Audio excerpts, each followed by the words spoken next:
City. And the afterlife. Hi guys, welcome back. We are the Sons of Mjolnir. I'm Gorgon. And I'm Fat Thor. And tonight we're taking you guys to Night City. You're joining me in the afterlife tonight. My favorite place to be in the CyberPunk game, and favorite place to see reference in all other CyberPunk media. It's just such a cool spot, and we're hanging out here and just talking CyberPunk. Hell yeah, we're, like Gorgon said, we're talking all about Cyberpunk today. Gorgon is the resident Cyberpunk expert of the group. I am a newbie. I have done a little bit of homework before we started recording here, but other than that, I really know basically nothing. So Gorgon's going to be schooling me today and everyone else at home all about the world of Cyberpunk. And I mean, let's just get right into it. I have a lot of questions. I'm sure people that are watching this, if they haven't played the game or watch any of the shows, they have a lot of questions. So start us off. What is Cyberpunk?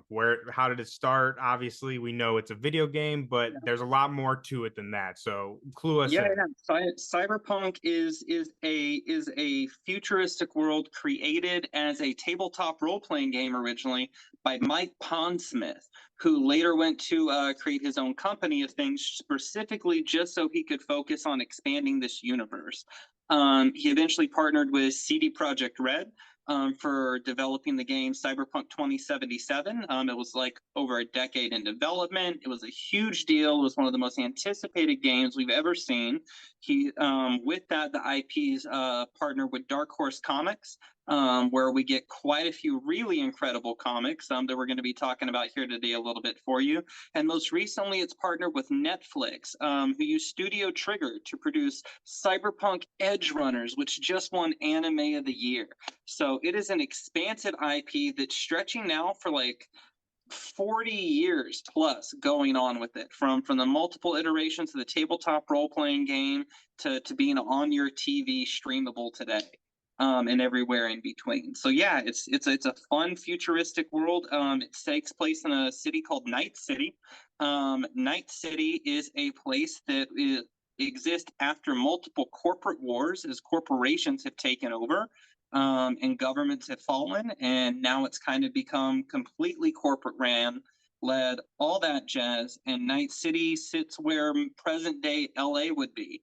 And stretching over parts of California. Parts of the city are modeled after Vegas. Parts of it are modeled after Japan. Lots of parts of it have Hispanic cultural and influence. And these are the kinds of cultures that Mike Pondsmith thought would one day in the future, just kind of as we become a melting pot, melt together a city and bring forth a new society. It's an excellent world. It's rich with lore, history, unique characters. And it's a fun little place to be.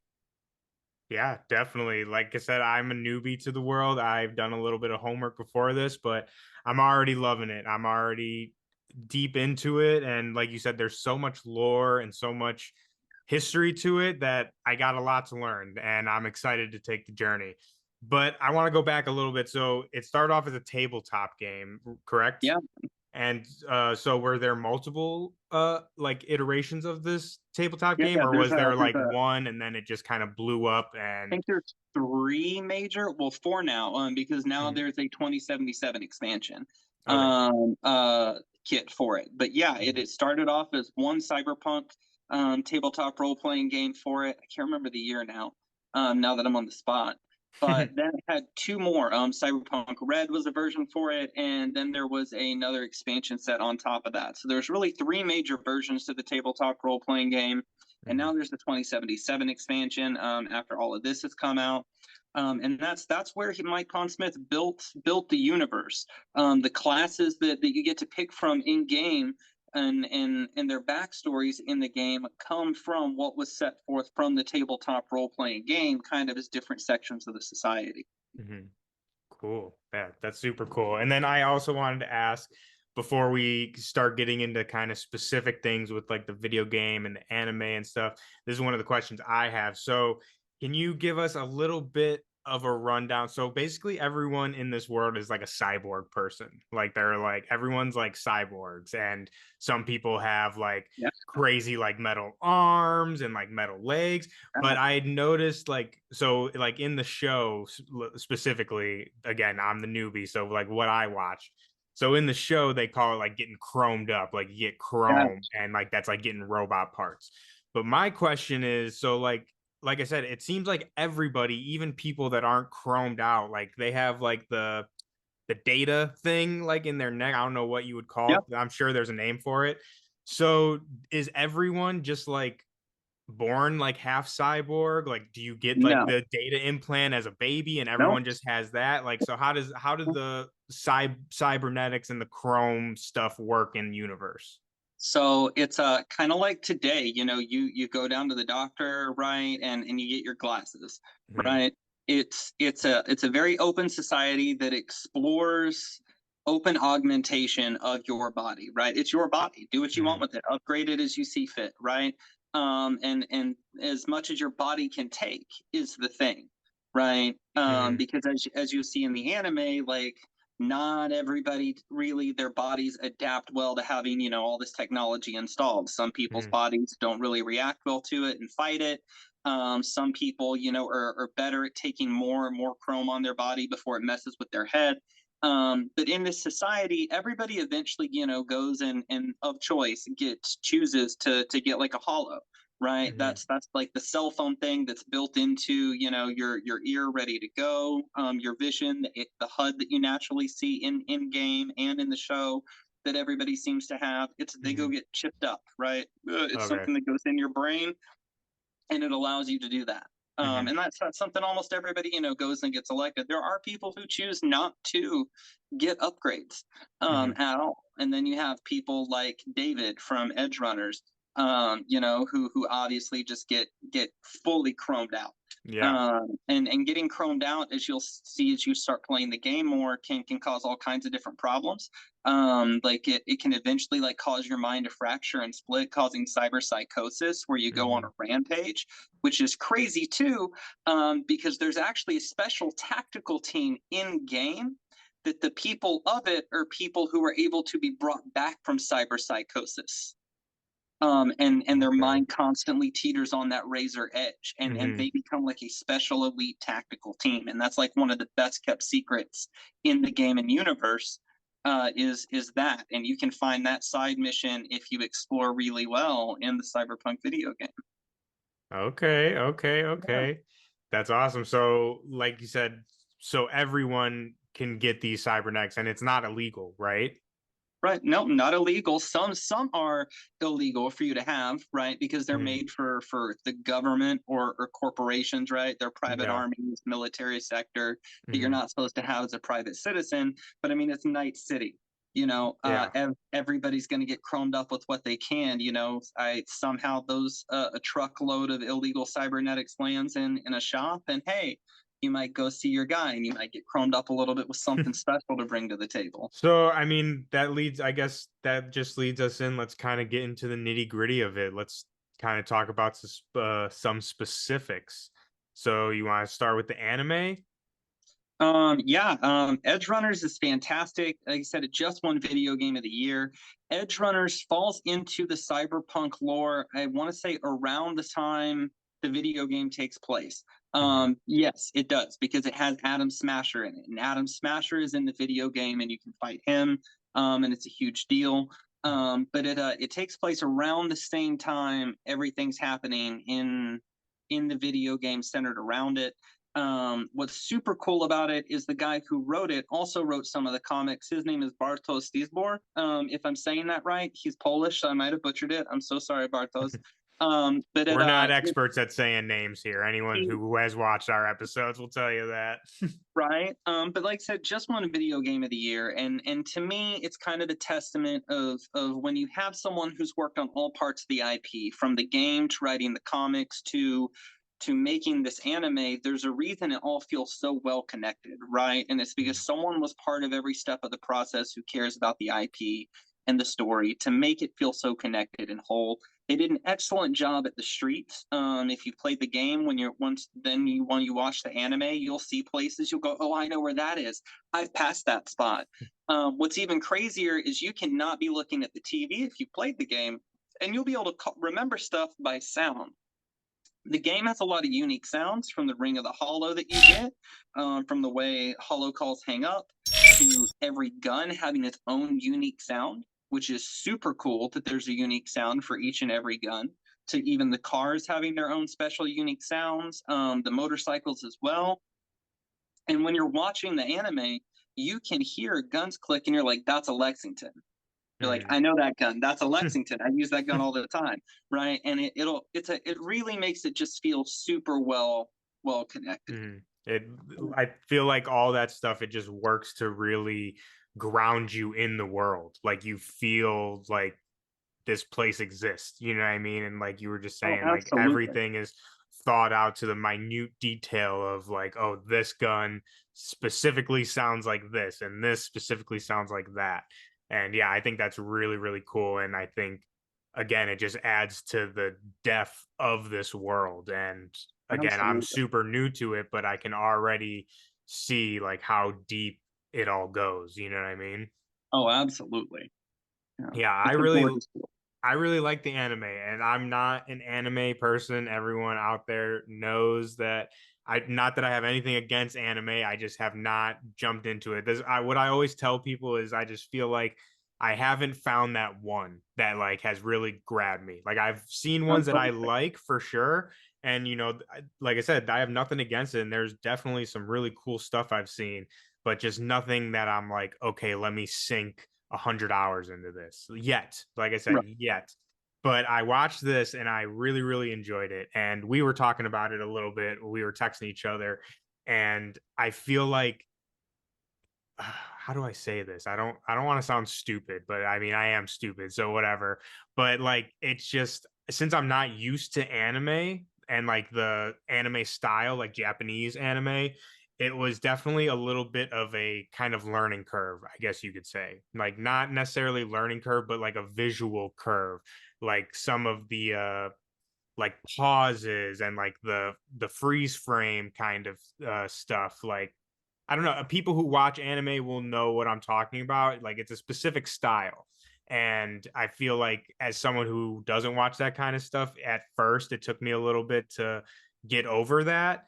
But once I put that aside, like, I'm loving it. And again, that's nothing to do with the story. The story has always been amazing. Just, I feel like for people who don't watch anime, that could be something that kind of is like a barrier to entry, if you would, you know? I like to think of it like we're a Marvel show most of the time. Let's call it what it Mhm, is, right? We're the Marvel mhm, boys. mhm. And if you're a Marvel fan, you've probably seen What If. Yeah. So it's basically that, right? The nice Mhm, thing about animation is it allows for a different style of storytelling, a different art. There's some things you can get away with in the medium that you couldn't get away with doing live action, mhm, right? Things that a little bit of cheesiness and stuff feels more at home. A little bit more of over dramatics feels a little bit more at home, mhm, right? Stoicism feels a little more profound with the beautiful colors and stuff sometimes. And when it's over the top in anime, if you did live action characters, you'd be like, yo, what is this, Shakespeare? Get out of here. yeah, mhm, It's so I would say to anyone who's new to anime, for it, give it a shot. mhm, And just think of it as a new way to read a story or hear a mm. story. Yeah, absolutely. And it's funny that I'm even saying this, because I am always the person that is like, it doesn't matter the medium, like Clone Wars, for example. Like, I'm a Love big, I Clone Wars. love, yeah, I love Clone Wars. And like, I mean, I've talked to plenty of people like this, but like my parents, for example, is a good example. Like, they really like Star Wars, but they don't really watch like animated stuff. So to them, they're like, oh, like, I haven't watched that because it's animated. But like, I keep telling them, like, it doesn't matter that it's animated. Like, the stories in it are amazing, and not only amazing, but like on par with, you know what I mean, the movies and stuff. So Yeah. again, like, I am a very big proponent of animation, and we were even talking about this, like the the level of storytelling that you can do in animation as opposed to live action. Like, there's just so much stuff more that you can do. So, like I said, my main thing was really, like I said, the kind of Western versus like Japanese style animation, I guess you could say. Like Yeah, like you brought up What If. I think that's a perfect example. Like the animation of What If and the animation of Edgerunners is very different, right? You get sure. what I mean? And so like I think I'm more used to the more American like What If style, and or like we were talking about like Batman animated series, or Spider-Man animated series. You put that up against like Naruto, or the animation is very different. There's a certain style to it. You get what I mean? Sure. And also I wanted to say again, people out there are going to be like, well, they got that from this, which I know that's where it came from. But when I was watching Edge Runners, I couldn't help but think of Invincible. And I was the animated series Invincible, Yeah. and I like a lot of the blood splatter effects, like stuff like that. It like very much reminded me of Invincible and made me kind of appreciate it more, because I'm like, oh, that's where they got this. You know what I Well, mean? Like, so that's an excellent point, right? Because mm-hmm, Cyberpunk is taking, Invincible took a comic to an animated series in a style that very much reflects the comics art in a mm-hmm, lot of ways, right? Ryan Otley's art absolutely influenced the animation style, mm-hmm, and Cyberpunk, I would say, is very much the same way. mm-hmm, The way Edgerunners is animated very much reflects the style of movement from one in game, and two, all the art done in the comics. mm-hmm, And I think part of that goes back to, like I said, Bartos being a huge influence, writing multiple of the comics himself, helping kind of lead that direction with the comics at Dark Horse, and then writing Edge Runners. It just makes it feel very fluid, is the best way I can mm-hmm. put it. Cohesive, dynamic. Yeah. It really makes the city feel and come alive. Mm-hmm. And that's a perfect segue. I've talked about the comics all the time, and I finally got, I think, you to read some. I got a couple different other people on Twitter to finally read them, and everybody's like, "Yo, these are cool." Mm-hmm. What's even cooler for all you comic fans is later this year, Dark Horse is publishing a library edition with three of my favorite minis from them. Probably, arguably, three of the best Cyberpunk minis. Trauma Team by Cullen Bunn, which I absolutely love. You'll see me Hey, talk about it on Twitter all the Bun, time. our man Bun is on the CP. Yeah, man. Dude, Oh, come yeah. on, sold. It's a, Sold already. Cyberpunk Trauma Team's one of my favorites. It follows a trauma medic named Nadia, who works for Trauma Team, a company that in this universe, depending on your subscription package you have, then how much you pay them monthly, they may or may not save your life at near death and do all kinds of crazy things to protect you, including shoot people, mow down whole buildings and armies to get you out, depending on what level tier you are, which is absolutely crazy. And Nadia's entire team, including the man she loves, are all wiped out, and she is the last one left alive. And it opens up with her dealing with the therapy and starting to process it, and being cleared to go back on active duty. And then her very first mission, her and the new trauma team she's with have to rescue the guy who just killed her whole unit before. Yeah, it's Damn, crazy, right? damn, And that's so you dope. get to watch her in the middle of this firefight deal with her PTSD while Mm-hmm. trying to escort the guy out who killed the man she loved and her whole unit. And it's a wonderful book. Miguel Valderrama's art with Colin Bunn's writing together really make the emotions of dealing with your PTSD pop out. I cannot recommend that book enough. It Mm-hmm. was in my top 5 last year. It's absolutely worth it. That's The dope. second one that's going to be inside the library edition is called Your Voice. It's really cool. It's by Alessandra Motica, if I'm pronouncing that right. With it, and it's fantastic. There is in this one, it deals with what's called a blackout. And blackouts happen regularly and then affect, the power. And if people are hooked up to certain machines, constantly watching BDs, brain dances, they can constantly be on vacation or at this one spot in time. And people who've been through serious trauma can become addicted to it.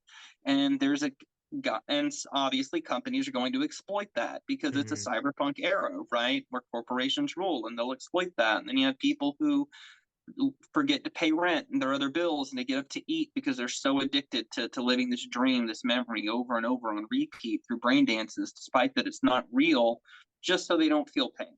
And it causes problems. And your voice is about a guy who was one of those people, and a lady hands him a chip after an altercation between this woman and the Maelstrom gang. And then it ends up with where he meets a sly new client, crazy cyberpunks, and the infamous Johnny Silverhand from Night City, the main protagonist of the video game. So he ends up doing a lot of cool stuff. I'm a huge fan of your voice. It's an excellent story. Your voice came out technically third in order of comics. The second one to come out is You Have My Word. But You Have My Word took over a year for the first and final issue to come out. Is that the one that you were talking about a couple episodes back? Yeah. It's wrote by Bartosz Stizbor, the guy who wrote Edgerunners. It's fantastic. And the art in it is incredible. This one takes place in Los Santos, mostly, which is a part of Night City that's very, very heavily influenced by Mexican American culture, Spanish culture, the parts of LA that are very heavily Hispanic culture influenced today is the base foundation for it. Isn't that what it's called in GTA, Los Santos? Or is that just the auto shop? No, you're right. I'm tired. Los Santos is GTA. Santo Domingo, my apologies. Oh. I thought it was the same. It was the same name, and I'm like, wow. No, I'm tired. It's been a long week for me with work. But yeah, Santo Domingo, that area. They call it Santos, for shorthand with it. And a lot of the slang you hear in game, and local colloquialisms is some of my favorites. And that stuff comes a lot from Mexican American culture and Spanish or Japanese culture, being heavily influenced with it, and a little bit of like hip hop culture, with Mike Pondsmith being a huge hip hop fan himself. So, but like I said, You Have My Word. It's incredible. The art is beautiful. It's very heavily influenced with all of those things on it. It's an excellent story of a mother's revenge and how Night City just won't let you go once you're in it. And that's kind of a reoccurring theme that you hear from characters in the game, right? Night City just won't let you go, right? It always drags you back. And that's kind of something that for me, I have felt in this universe that, right, like for myself personally, from playing the role-playing game to the video game, reading the comics, watching Edgerunners, once you're in it, if you dig it, Night City just doesn't let you go. You just can't get away. You can't. So if you guys are into these comics, you can hunt down these trades right now at your local comic shop. They're all fantastic reads. Or if you want to buy them all at once at an incredible price, like I said, Dark Horse is doing a library edition with them at the end of this year. I do believe you can pre-order it now on Amazon. There's another comic coming out later this year from it called No Coincidence that I'm super excited for. We don't know a ton about it yet, but more details should be coming up soon. And we're all super stoked. You can already add it to your pull list if you want to. There's a couple other books out there. I remember one being called Where's Johnny? And I can't remember the other one's name, but there's a couple short one-off stories to it. So there's a lot of literature that's evolved in this series as well now. So we've gone from a tabletop to a video game to comic books to an animated series. What's next? Yeah, man. What's next? Do you think, this is just an off-the-cuff question that I just thought of, but do you think that we could ever see Cyberpunk on the big screen? Do you think that it would work? That I feel like the big question is, do you think the world as big as this could work on the big screen with like a 2-hour run limit? I think it could. I think it would have to be done well. I think it would have to be done with the right people. For it, right? Cyberpunk is notorious because it's pulled in big name actors for all of its stuff, for the video game. Keanu Reeves, obviously, who plays Johnny Silverhand, someone who you hear referenced to once in the anime, is referenced in multiple comic stories. is obviously the main protagonist of the video game. Even his personal motorcycle company that he runs in real life, Arc, is in the video game. Arc motorcycles are in there. All of their concept bikes that they make have been made for you to ride, including their main bike that you can purchase in real life is in there, which is super cool. That's so right? cool. He's heavily in it. So I feel like a movie would either have to really be well done and bring him into it, or just try to avoid it entirely, right? And tell a story like right after his death, or while everything's going on, you know, maybe have him referenced here or there, or a shot of him on TV, kind of like they do in the comics, you know? Yeah. Well, let me ask you this though. What about the small screen? What about a TV show? See, I would love the TV show. I want to say yes because I Altered I think Carbon. it would work as a I TV love show. Altered Carbon. If y'all haven't seen Altered Carbon, it's another sci-fi futuristic show, also built on a series of books That about a has guy a named Mackie, Takashi right? Kovacs. Huh? That's with Mackie, right? Anthony Mackie. Yeah, he's in the second season. Okay. Yeah. And it surrounds a guy named Takashi Kovacs, who was trained in this army on a different planet, and like, you know, his stack. Basically, your consciousness is uploaded to a thing called a stack that you can download into a new body, like they call a sleeve.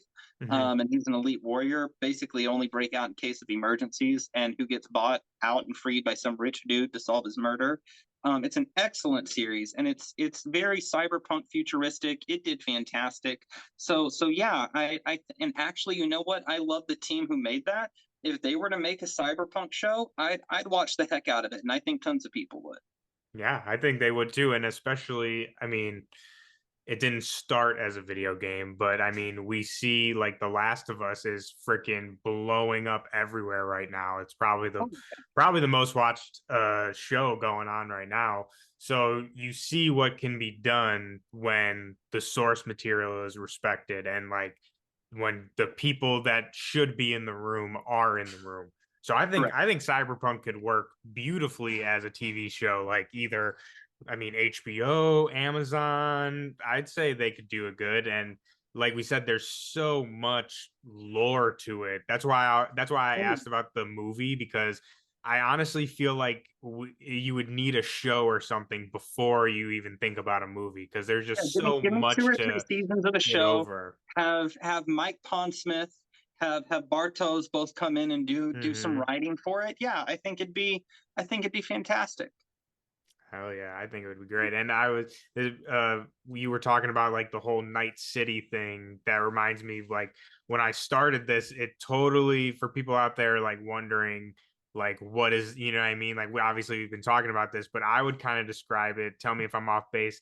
It's like a Blade Runner meets Mad Max with a little bit of Sin City thrown in there. Would you think that's an apt description? That's not a bad way to describe Night City. That's not bad. I would say that's kind of like it's how I feel about it, because you got like the mix in a healthy dose of Deus Ex, and then you're set. Yeah. Yeah, like I said, it's just like you have like the kind of Mad Max vibe with all the chromed out psychos just going nuts, but then you also have like the dystopian thing and the future. Like, I mean, Night City, you cannot tell me that is not based off of, but at least inspired by Blade Runner, like whatever the city. I think it's just LA, but very Blade Runner vibes Blade for Runner sure. Is LA. That's right. Yeah, Blade Runner is LA. Yeah, very Blade Runner vibe. So like if you like the kind of sci-fi future stuff, like this is totally in your bag. You're going to love this stuff. But that kind of brings us to, we talked about it a little bit when we were just discussing this, but I want to talk more about the video game, the Cyberpunk 2077. I love 2077. I have beat that game at least 4 or 5 times. I have played every class there is in it for the way you can start out. I've had I love that game. So I'm coming into it completely blind, but I remember, how old is it now? 2 years? Yeah. 2, 3, something like that. 3, because it came out in 2020. Well, I remember when it was coming out, and it was like huge. Like everyone was talking about it before it came out. It was like the game, and I remember the trailer with Keanu, and everyone went flipping nuts at whatever that was, the Game Awards, whatever they showed the trailer, and it was the talk of the town. And I didn't know anything about it then. I'm just learning about it now. But I remember seeing it and I was like, that looks cool. Like, I have no idea what this is, but it looks cool. And then the game came out and it was just like a sizzle. It just came and went like a flash, like a Yeah, fever dream. it's been 3 years, right? The game's had its ups and downs, and upon release, it had a lot of downs. Mm, A lot of things failed to deliver, right? It didn't meet the mark on some things. There's a lot of things in game to this day you can find that are remnants of what was going to be, right? Things that they were working on that they cut down. That trailer is not actually the first trailer. If I remember right, the first trailer came out in 2013, believe it or not. And it was famous for 2013. saying What the it hell? was famous for saying that the game will be ready when it's ready, right? Instead of giving a I release like date. that. And that was something that the Cyberpunk fans were like, heck yeah, right? Hmm. Your people who knew about the role playing game or saw the trailer and got into it and got hyped were like, yes, they're taking their time. Hmm. Go CD Project Red. We love that. Take the time, build the game.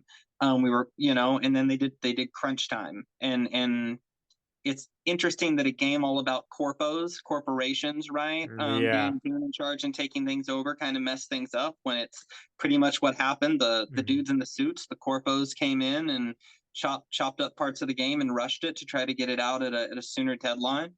Well, yeah, And so that was gonna be kind of my question. So, like you just said, I mean, the first like trailer was in yeah, 2013.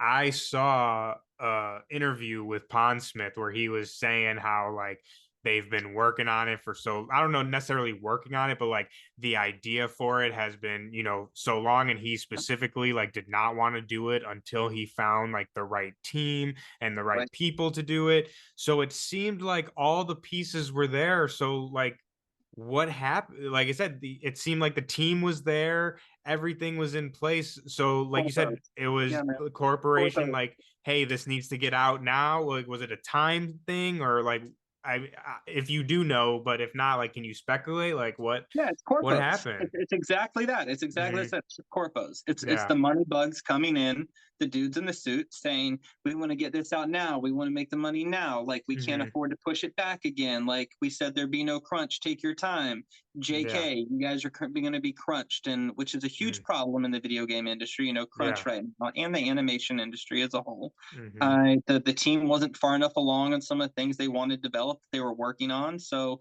Corpo made them cut all that stuff out, right? So like there was the monorail system that you see in the anime.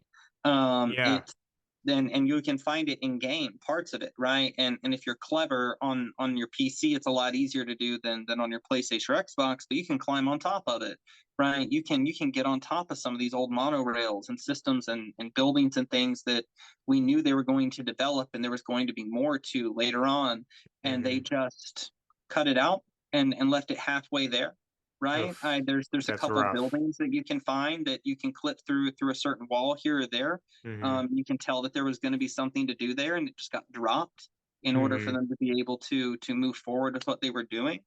It's yeah, they cut out a Hmm. lot. So That's so it's sad.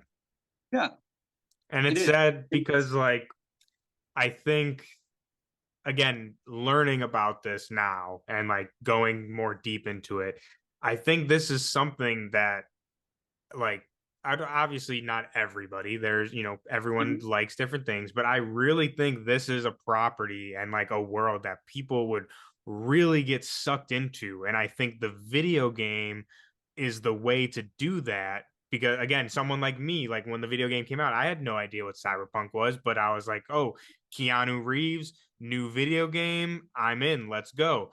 But then it came out and all I heard was, which granted, I do want to say, I don't think I mean, I probably had, but I don't remember hearing much criticism about like the game itself, like the story or anything like that. It was all the criticism was due to bugs and like Yeah, just things bugs not working everywhere. well and Not like, ready to go, released too yeah, soon. Yeah, man, there was glitchy a and lot stuff of like that. major patches Hmm. between when it came out now to make it, as fluid as it is today. And if Hmm. you have a PS5, right, and when a super new TV, man, it looks incredible. Yeah. Right? If you have, an excellent gaming PC, right, you can run that thing in crazy high def and stuff on your super fancy monitor. It looks beautiful. Yeah. And the things you can do, the frame rate you can get is awesome. But even once you get it, once you fast travel, you'll lose that frame rate every single time for like 20 seconds. We've had issues with traffic, right? Traffic loading in places, things to make the world feel alive.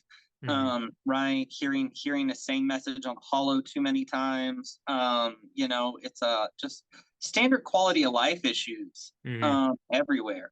Lots of perks not quite specking right. They've redone what a lot of the perks are in trees to make them better, which I think is great, because now that Edgerunners is out, they've added a couple missions to the game that are centered around Edgerunners and everything Which going is on, awesome. which is sick. You can actually get David Sandevistan gear in game, and if you want, there's some really cool videos you can find on YouTube on how to build yourself to if you're running Street Punk, build yourself to be like David, and get his Sandevistan. And man, if you overclock that thing on some of those skill trees, it is nonsense. You can just hit that on repeat and just one shot dome shot everybody. Just boom, boom, boom. Beyond bonkers. You can turn around and you can build yourself to be exactly God, I just lost her name. The girl that he's after in the anime, with her mono wire and everything, Lucy. You can get a Lucy build if you want, which is absolutely nuts. They basically made builds for almost every single character from Edgerunners, you can find out there now, and they're all super overpowered, just crazy. There's an absolute bonkers one for Rebecca with the gorilla arms on her and guns. Yeah, I was just when I was on the game, nuts. I was like, man, how do I get these gorilla arms, dude? Yeah, I'm trying to. You can actually find a free, well, you can't anymore. You used to could find the best version of gorilla arms, monowire, and mantis blades in game for free.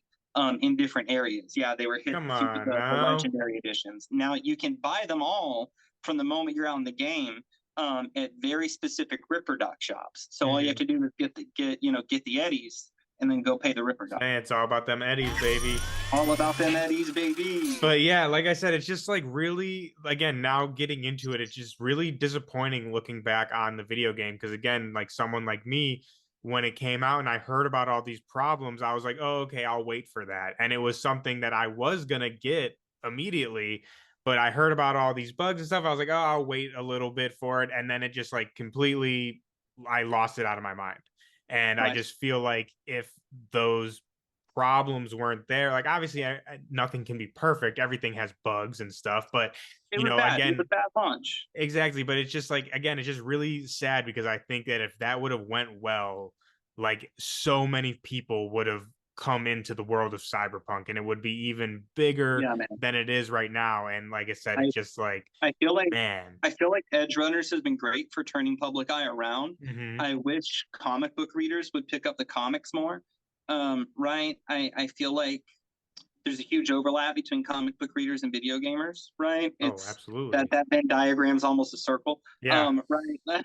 And I feel like if I feel like the game's launch kind of put a bad taste in a lot of comic book readers' mouths where they never gave the comics a chance. And that's sad. I'm hoping that Edgerunners will help change that for comic book readers, because they're beautiful stories. It's a really immersive world, a beautiful world. I think one of my favorite things you and I have been talking about, and even I was talking about with Jared the other day on Twitter, is the music. The soundtrack in game is incredible, and a lot of that same soundtrack is used in Edgerunners. It has some songs that are its own that have been added to it for sure, but they're both incredible soundtracks. We were talking earlier about using Keanu Reeves. They take actual real life artists and have in-game lore counterparts for them, which I thought was super sick. Grimes, the artist in real life, plays a character in game called Lizzie Wizzy and has a couple songs out under that moniker. That way they're used on the soundtrack under that name. That's awesome. That you'll find in game, which is cool. Run the Jewels exist in real life. They're one of my favorite rap duos out there. It's Killer Mike and LP. Those guys are incredible. And their last album, they have a track called Yankee and the Brave. Yankee and the Brave is the name of a hip hop rap duo in Cyberpunk Oh 2077. damn! I love that song too, and I never even knew that. Yeah, yeah, and That's that's crazy. who they are in game. They made a song for the game called "No Save Point." That's in the soundtrack, which is super cool. I absolutely dig it. But yeah, their in-game name is Yankee and the Brave. And I found that Damn, that's really dope. cool, man. That they took really cool real life artists, gave them an in-game lore counterpart for them as they did stuff, which is neat. Outside of Keanu Reeves. Keanu Reeves is cool because in the Cyberpunk universe, they do know who Keanu Reeves is. Of course they do. There's legends of him, yes. And Mike Pondsmith has said that Run the Jewels is the same. For their hip hop influence lasted, and so people know who the hip hop artist Run the Jewels is, but Yankee and the Brave is like a different rap duo. Yeah. In 2077. Yeah. Wow, that's crazy. I love that. Yeah. And then I was gonna. So I saw this online. Is this a DLC or an expansion? But my man Idris, is he joining the Cyberpunk universe, dude? Did I see that correctly? Yeah, Idris Elba is coming. Dude. To the first major DLC that we get in extra expansions to the game. God, what is it? Sons of Liberty? That sounds right. I could be wrong on it. It's something Liberty. And what else do you need to get into this stuff? I mean, come on. Like, what else do you people need? It's got guns. It's got Idris Elba. It's got crazy like America vibes. Like, get after it. Like, I'm sold. Like, there's going to be new guns, new story. Idris Elba. They're bringing back. Talk about the lore and the rich lore. There's a guy you can find. I want to say outside of Jig Street in game, but that's not right. You find him. God, I can't remember where. But it's Gary the Prophet. And Gary the Prophet wears his special ring. And there's a couple other people in game who wear this ring. This is crazy how deep the lore gets, right? Like tinfoil hat theory. Okay, Gary the Prophet is homeless. And he's constantly talking about these people who watch down and use our tech against us and like spy on us through the tech and stuff. And he eventually disappears in game. And someone else who listens to him and stuff like takes his place. Like, no, they got Gary. Right? What's going on? The only other people who wear the ring he wore are very important, high profile people as well. People who we believe know more than they're supposed to know about what's going on in the world, right? Gary the Prophet's actor is shown coming back in this new DLC as well. So for fans of Gary the Prophet from the game and people who caught on to the ring and his conspiracy theories in game and all the power for it, it's coming back, baby. Like, they're going hard with the lore for Gary the Prophet. So Sons of Liberty is going to be, or whatever Liberty it is, it's going to be sick. And when's that coming? Soon or? Soon. Yeah, I don't think we have a set date yet. I could be wrong on that. I literally just paid for it a while back and I was just like, let it go. Yeah. Hell yeah. Yeah. Like I said, I played maybe an hour, I want to say, an hour of the game. We were talking about the stupid trial thing. But yeah, for anyone out there that is interested, if you have PlayStation Plus, you can play it for 5 hours for a free kind of trial to see what you think. And also, it is on sale right now, 50% off until the 16th. So exactly, it's really good deal. I think it comes out to like 20 bucks, 24 bucks or something like that. But yeah, so if you're interested in all this stuff that we've been talking about, definitely go try. If you have PlayStation, definitely go try out the game. I don't know about Xbox. They might have a similar sale. I'm sure that you can pick it up on PC pretty cheap as well. Yeah, it's regularly on sale on Steam. But like I said, I played about an hour of it.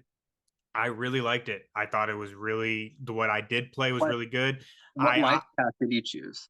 Oh, the street for sure. 100% street. Yeah, it was. That was clear for me. I mean, if I finish it and I decide to go back, I think I'm gonna obviously try like a different. I was interested in, I don't remember what they're called. You'll be able to tell me, but the like free folk, if you would, like the nomads. Yeah, the people who live like on the outside of the city. Yeah, so they touch on the lore in game with nomads a lot. Nomads are different groups of people who are exactly like they sound. They don't live in the major cities. They stay out on the open road together in camps and packs, right? And kind of what's abandoned, and they look after each other. They try not to go to the city unless they have to for work, right? For whatever they do, whether it be being a hacker, an assassin, a super mechanic, what have you.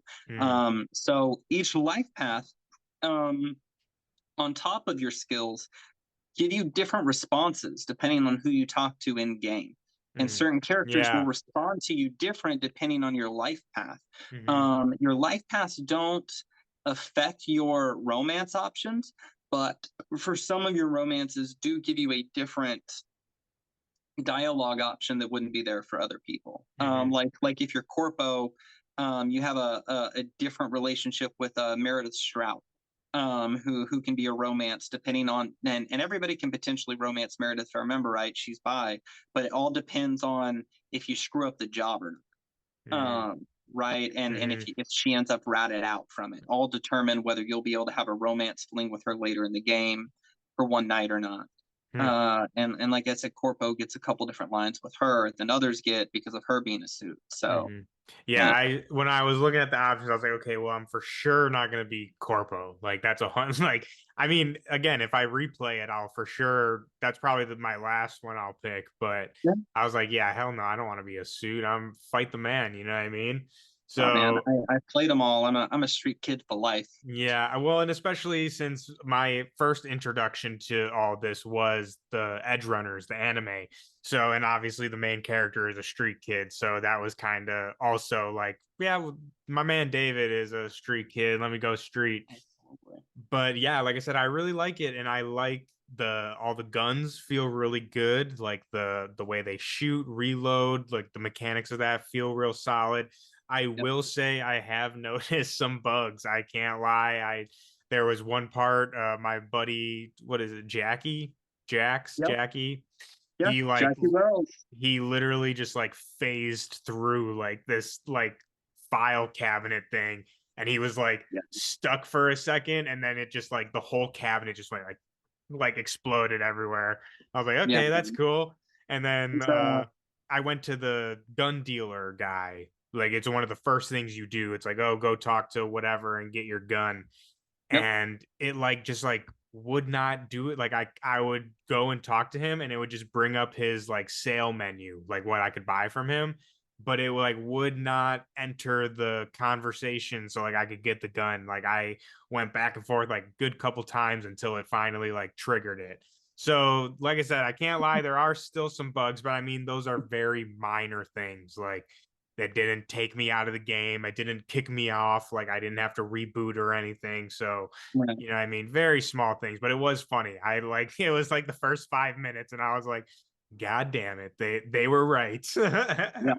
Yep. There's still bugs. It's a much better game than it was. I definitely think for $25 it's worth the purchase. Oh yeah. If you can get it on sale right now. And it sounds like you can most places. Hmm. It is a beautiful game. Right. If it's a beautiful game. Night Hmm. City has gotten a lot better with the patches, it really feeling alive. Hmm. I people who drive around a lot in the game really say that they enjoy, going around like Jig Street is a famous spot for people because it's always bustling with life. Right. I outside Judy's apartment is much better and bustling for life once you meet Judy. I obviously love the afterlife. It's the bar Hmm. of bars, right? The Rogue Amendiaries runs. The famous woman of Night City herself, right? She appears at some point in Edgerunners, a Hmm. younger version of her, which is crazy to me. No, no, not a younger version of her. It's her closer to her age. Yeah, well, maybe a little. Anyway, it's incredible. Hmm. Right? It's just a fun spot. They say in Night City, you don't become a legend by how you live. It's by how you die. And I real like that. legends get a drink named after them at the afterlife. Nice. Yeah. Hell yeah. I love that. But yeah, like I said, I can't wait to play more of the game because I'm really liking it, and I love the open world aspect to it. Like I'm a weirdo. Like I'm one of those, like if I'm playing like Red Dead Redemption or something like that, I'll literally just like go play some poker, go hit the bar, like do some just like bullshit challenges. So I love that kind of stuff. So I can 100% see myself just roaming around Night City and just doing just random stuff. Oh yeah, I stayed awake for like 2 days straight, pretty much, outside of a few hours of sleep here or there when the game came out, just driving around in Night City having a good Hmm. time. Like you Just said, the chilling. soundtrack's incredible. There's different radio stations. I made it a mission to just collect as many motorcycles as I could. I regularly find motorcycles more satisfying to drive than cars in games. I have the majority of the cars in game. I've collected almost every vehicle, but the motorcycles are just so fun, and they're such beautiful things, with most of them being the arcs, especially. They're such gorgeous concept bikes. I liked putting on, hopping on one of those, driving around at night over all the bridges and stuff, and then just listening to different radio stations, just vibing out. What's the best radio station? What do I need to vibe out to? That depends on the music you're into. Maelstrom Radio is great, if you're into rock. Body Heat Radio is pretty cool. I like it. And then I think the other one's Night FM, if I remember right. Yeah. Those two are probably the two that I listen to the most. But there's, depending on what kind of music you like, there's a different radio station for almost everybody. Where can I hear Killer Mike? Which station is Killer Mike? Ooh, I can't tell you that one off the top of my head. I think their song comes on a couple different ones. Okay. I had the see, that's something I wish they changed. I wish you could change songs, right, on radio that would be stations. dope. Would be cool. And I wish it would tell you who sings the song and stuff as you're driving, right? Like that's a pretty standard feature that GTA's done. I would say GTA has that, I think. GTA did that. Watch Dogs did that. For a game that hyped the music as much as it did, I wish they would have added just a little more details to it, just to make that a little more dynamic. Yeah, I think I was rocking out to the Spanish rap station. I was vibing. Yeah, but speaking of the bikes, this is a stupid question, but I'm just curious. So when I'm riding the bike, can I fly off? Oh yeah, if I hit something, I'm gonna. Oh yeah, bro. You can bro. I've gotten yeeted, yeeted, and it'll mess up, your circuits and everything from all your implants, right? Your vision, everything. Yeah, rough. Oh yeah. Yeah, like I said, I haven't done much. I'm still in the introductory kind of phase, like tutorial kind of stuff. So it's very slow right now. I'm not gonna lie, but I'm kind of trying to rush through this beginning stuff so I can really fully open the world up. But yeah, like I said, I'm really having a fun time with it. I stopped a mugging. Well, I don't know if you can necessarily say stopped because the lady didn't survive the ordeal, but I tried to stop a mugging. Unfortunately, she didn't make it.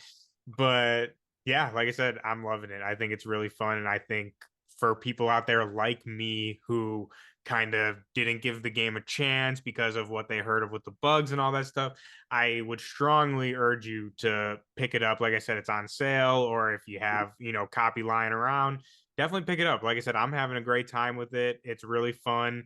And like I said, can't wait to play some more of it. I'm glad you're digging it, man. And I'm glad that you took a chance and jumped in this universe. I know I've kind of been hounding you guys to hop into it for a minute for comics and everything else out there. And I'm glad you guys, finally bit the bait. And like I said, for you guys listening or watching this today, I know we've kind of rambled and gone through all the different types of media with it on, but I definitely think the most accessible for anybody out there is pick up the comics. Like I said, you can buy the trades for like $15 a piece. Your local comic shop or bookstore on Amazon. And then you, like I said, the library edition's coming out later this year. And that's going to give you 3 whole minis in one. And then Edgerunners, it just won Anime of the Year. It's on Netflix right now. It is streaming. I watched 2 episodes. You're going to want to binge the whole thing.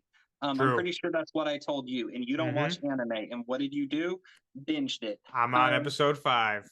Yeah, man. Yeah, like I said, take it from someone who does not watch anime. Again, not that I have anything against it, but it's just not my forte. I was watching episode 1 for this episode, so I didn't look like a complete idiot. And like I said, now I'm on episode 5, and doesn't look like I'm stopping anytime soon. So, like I said, have a favorite character yet?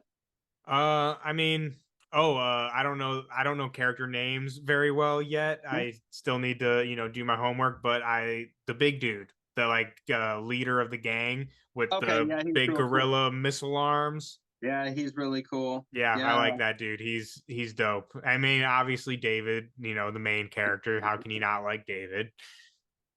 Yeah. But yeah, like I said, the dude, big buff dude with the arms. That's why I said in the game I'm trying to get them gorilla arms. I'm trying to be you won't believe a fan favorite character for lots of people is Rebecca. Which one's that? Rebecca's the short one who, when you go to do a mission, or David goes to drop something off at her house for her brother, and she opens the door and just puts a gun in his face. I'm like, "What's up, Choom?" She's like little, like with the Yeah, pigtails. yeah, Okay, yeah, I know who you're Rebecca. talking about. She has a thing for David, right? And it's acknowledged that she has a thing for David, but she understands it's unrequited love, so she would, she settles for being his friend. Right. And She's so like is she a child or no? She just no, looks she's not. little. She just happens to be a short, grown adult woman. Okay, I was just curious. Like I said, I'm still very early on, and She's old enough to purchase alcohol. I've only seen a short, grown adult woman. I don't want to spoil for anyone out there who is gonna watch the show, but I want to say it's episode maybe 3 when the psycho, what do they call them? The chrome psychos, whatever. Oh, Maelstrom. Like the people who lose their minds with the chrome. Cyber psychos. Yeah, they encounter a cyber psycho and something happens and she kind of loses her shit, for lack of a better word. So that's like kind of the most I've seen of her yet. But like I said, that's why I was like, is that a child or is she just a small person? That's just a smaller person. Okay, makes more sense. And she looks like completely robot out. Yeah, she's got a lot of chrome. Most, David starts out with not a whole lot of chrome, being a high school kid. But it very much progresses to where David's very special in the amount of chrome and specific chrome he can have, like the Sandevistan, not affecting his brain and turning him into a cyber psycho almost instantly. And that's the spine thing, right? Yes, okay. The thing that lets him like glitch through time, basically. Can you get that in the game? Yeah, you can get the Sandevistan in the game. Yeah, man, you can. It's nuts. All right, I'll see you later. I got some stuff to do. You have to build specific for it, so look it up on YouTube. There's some really good. I'll be YouTube, and I already was YouTube, and not gonna lie, I was like, how do I get the good credits and good guns and stuff? I want to say this is another just very small thing. I love how you can pick up weapons in the game. Because I love that, because obviously the game, like we were talking about, everything's corporation, so it's like we said, Eddies are everything, baby. But I like that, because when I was starting, I was like, man, I'm gonna have to grind so freaking hard to get anything good. But you pop off a couple people, you got a good inventory of weapons, so I really like that aspect of the game. Second crafting, if you get a gun that has a legendary upgrade to it, you can eventually craft your weapons all the way from starter up to legendary and craft it up into a legendary format. You can do that with a lot of guns and keep upgrading them as you go. So like there's a gun I use called the Lizzie that you find in the bar, and it has a chance to set people on fire with every bullet, but it does. And it is crazy. I'm not one to do a whole lot of pistol gunplay in video games often. I run around with that pistol and just destroy with the way I've gotten the build and got it cranked up. Oh yeah, it's fantastic. I love it. Hell yeah. And then I wanted to ask you as well. So you said that you'd recommend starting with the comics. So if you start with the comics, does that give you enough? Like we said, the lore is very deep here. If you start with the comics, you think that that's enough to like jump right in, or would you maybe check out an episode of Edge? I don't think any place is better than the others, right? Within the universe, all this stuff takes place at different points in time, right? The tabletop role playing game takes place before 2077, right? Despite that a couple of the characters and places are referenced in between and over and stuff like that, it takes place before, right? Isn't it 2020? Yep. The first one, Yep. And then that's right. Thank you. I forgot that earlier. And then all these different comics take place at a different point in time surrounding 2077, right? Some of them overlap with it at the same time. Some are little, depending on parts of the story immediately after, maybe before. But all the comics take place somewhere around it, same as Edgerunners, right? It's all at different points in time within the span of the game. So even though like Keanu's character, for example, like even though he's in the comic, you don't necessarily have to have played the game to understand like what's going on there. So it's like a subtle reference. People will mention Silverhand in the background of the Okay, comic, right? but And not stuff like a like that. main kind of Sure, they're not a storyline. main deal. He doesn't pop Okay. up at all, not a main storyline. So like I said, each of Okay. these are set up in their own place, right? And I think Mhm. that's what I really enjoy about the comics if someone wanted to start there, because they really expand on the lores in certain parts of town or certain factions, right? Like I said, You Have My Word really expands on Santo Domingo and the different gangs in Santo Domingo, right? Your voice really centers around, this specific part of people within Night City who work on BDs and do crazy hacking and edge running, right? Things like that for it. Trauma Team specifically centers on a person inside of Trauma Team dealing with PTSD, right? They just really flush out and make the universe feel more complete and whole. Mhm. Oh. Awesome. I got to pick up some trades. Yeah, man. Well, I mean, is there? I feel like we really cover. I mean, like we said, the lore is so deep with all this stuff, and there's so much to go into. I mean, we could be talking about this for hours, but Yep. I mean, is there anything else that you want to tell the people out there about Cyberpunk that if they don't know, they should know and they need to learn? You know, I don't really have anything else to say. I think we've kind of hit all of it, man. I just hope you guys, if you guys aren't fans of this IP or haven't given it a chance in any of its formats, please do. If you like D&D, maybe check out the tabletop role playing game. If you like anime, please check out Edgerunners. If you just like enjoy good TV, please check out Edgerunners. It's fantastic. If you like comics, check out the comics. If you like video gaming, check out the video game. There's something. The nice thing about this IP is how it's grown and expanded. There's something for everyone. It's just an incredible universe, and I hope once you dip into it, Night City doesn't let you go the same way it hasn't let me or anyone else go. It always drags you back. I think that's all I got. So unless you have something else for us, see us next time, chooms. Yep, we'll see you guys all next time. Like Gorgon said, I urge everyone out there to jump into Cyberpunk like I did. You have a new fan in me, and I know all of you guys out there, all you comic nerds that follow us, if you jump in, you're going to love it. So on that note, thank you guys all for watching. We will see you all later. May your stacks be fat, stay hydrated, and we will see you next time. It's been platinum.